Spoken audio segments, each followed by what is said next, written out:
पंचनामा न्यूज, सर्वसामान्य जनतेचा बुलंद आवाज। आमदार चंद्रकांत रघुवंशींकडून गौतमेश्वर मंदिर विकास कामांची पाहणी।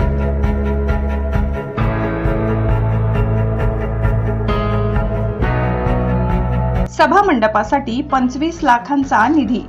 सिंहस्थ पर्वणीच्या तयारीचा आमदार चंद्रकांत रघुवंशी यांनी घेतला आढावा। विकास कामांना गती देण्याच्या सूचना। आगामी सिंहस्थ पर्वणीच्या पार्श्वभूमीवर प्रकाशा येथील गौतमेश्वर महादेव मंदिर तसेच गावातील विकास कामांची पाहणी आमदार चंद्रकांत रघुवंशी यांनी केली। यावेळी मंदिर परिसरातील सभा मंडपासाठी आमदार निधीतून 25 लाख रुपये देण्यात येणार असल्याची घोषणा त्यांनी केली। प्रकाशा सिंहस्थ मेळा हा राज्यातील महत्त्वाचा धार्मिक सोहळा मानला जातो। नाशिक त्र्यंबकेश्वर सिंहस्थ सोबत येथेही सिंहस्थ पर्वाचे आयोजन करण्यात येते। या काळात लाखो भाविक तापी नदीत स्नानासाठी येत असल्याने मंदिर परिसरात विविध विकास कामे प्रस्तावित करण्यात आली आहेत। त्यानुसार नियोजनाचा आढावा घेत आमदार रघुवंशी यांनी प्रत्यक्ष पाहणी केली।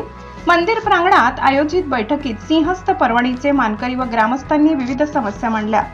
सिंहस्थ पर्वणीत अवघे 1 वर्ष उरले असताना विकास कामांना अद्याप गती मिळाली नसल्याबद्दल उपस्थितांनी नाराजी व्यक्त केली। पर्वणी दरम्यान 8 ते 10 लाख भाविक येण्याची शक्यता लक्षात घेता सुरक्षा सुविधा व व्यवस्थापनाबाबत चर्चा करण्यात आली।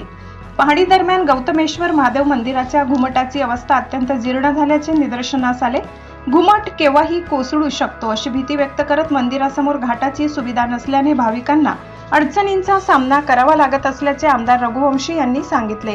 यावेळी शहादा नगराध्यक्ष अभिजित पाटील, माजी जिल्हा परिषद उपाध्यक्ष रामचंद्र पाटील, हरी पाटील, दिलीप चौधरी, दिलीप पाटील, दुर्गेश पाटील, प्रल्हाद पाटील, पंढरीनाथ पाटील यांच्यासह ग्रामस्थ मोठ्या संख्येने उपस्थित होते। नमस्कार, मी चंदू भैया। आज सर्व प्रकाश गावाच्या नागरिकांच्या आमंत्रणावरून आम्ही या ठिकाणी आलो होतो, कारण 3 दिवसापूर्वी आपण महाशय जिल्हा अधिकाऱ्यांच्या दालनामध्ये एक मीटिंग घेतली होती की सिंहस्थची जी कामं सुरू होणार आहेत ती कामं फक्त आणि फक्त प्रकाशा गावाचे नागरिक जे सुचवतील तीच कामं घेतली पाहिजे अशी आमची सगळ्यांची मागणी होती। त्या दिवशी जिल्हा अधिकाऱ्यांच्या समोर 1.5 कोटी रुपयाची स्मशानभूमी बनवत होते।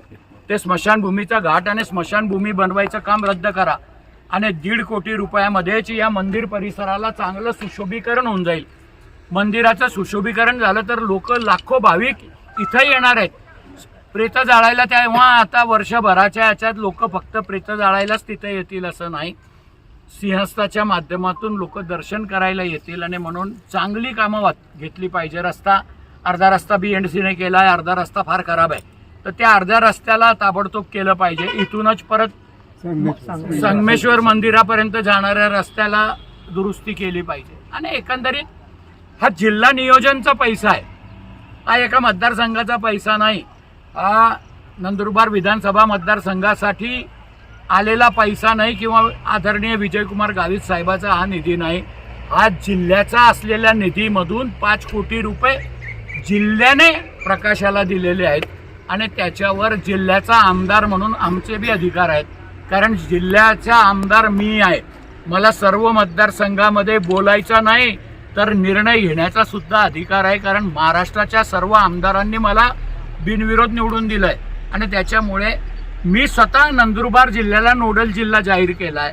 मी नंदुरबार जिल्ह्याला दत्तक घेतलंय आणि म्हणूनच मला नंदुरबारमध्ये प्रोटोकॉल बघा तुम्ही, साधी पत्रिका जरी छापली तरी तिच्यावर चंद्रकांत रघुवंशीचं नाव पहिल्या नंबरवर असतं, कारण मी अप्पर हाऊसचा माणूस आहे। आणि त्या दृष्टिकोनातून अधिकार कोणाचे काय, कोणी बी लोकप्रतिनिधी, मी 100दा सांगतो, कोणता बी लोकप्रतिनिधी स्वतःच्या घरून 1 रुपया देत नाही।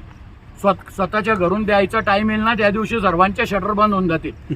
हे सर्व सरकारचे पैसे आहेत आणि सरकारचे पैसे आणणे लोकप्रतिनिधीचं काम आहे। त्यांनी 130 कोटी रुपये 260 कोटी रुपये आणावे। मी आदरणीय एकनाथ शिंदे साहेबाला सांगितलंय, जेवढं नाशिकला देणार त्याच्या 10% रक्कम प्रकाशाला खर्च करा, कारण प्रकाशाला गेल्याशिवाय कुंभचे दर्शनच पूर्ण होत नाही असे आमचे पूर्वज सांगायचे। आता आपल्यालाही ते कळतं आणि म्हणून आपण मागणी करताना जास्तीचीच करायची। जे आपल्या पदरी पडले ते आपलं नशीब समजायचं आणि त्या पैशामधून गावाचा सर्वांगीण विकास व्हायला पाहिजे। हा पैसा, माझं ताई साहेबाला बी विनंती आहे की हा जिल्हा नियोजनचा आहे पैसा ताई, अजून 130 कोटी रुपये जे तुम्ही म्हणतात की आदरणीय मुख्यमंत्र्यांनी मंजूर केलेले आहेत त्याची एक पैनी आली, ते जेव्हा येतील तेव्हा आपण परत त्याच्यावर बी भाष्य करू. पण हा जो पैसा आहे हा जिल्हा नियोजनचा आहे आणि जिल्हा नियोजनचा पैसा हा जिल्ह्याचे नाही तर प्रकाशाची जनता जे सांगेल त्याच्यावरच खर्च व्हायला पाहिजे. ही आग्रही मागणी आमची आहे लोकप्रतिनिधी म्हणून. आणि इथंच खर्च करायला लावणार, दुसऱ्या ठिकाणी दुसरी कामं ठेकेदार सुचवतील ती कामाला आमचा विरोध आहे. धन्यवाद.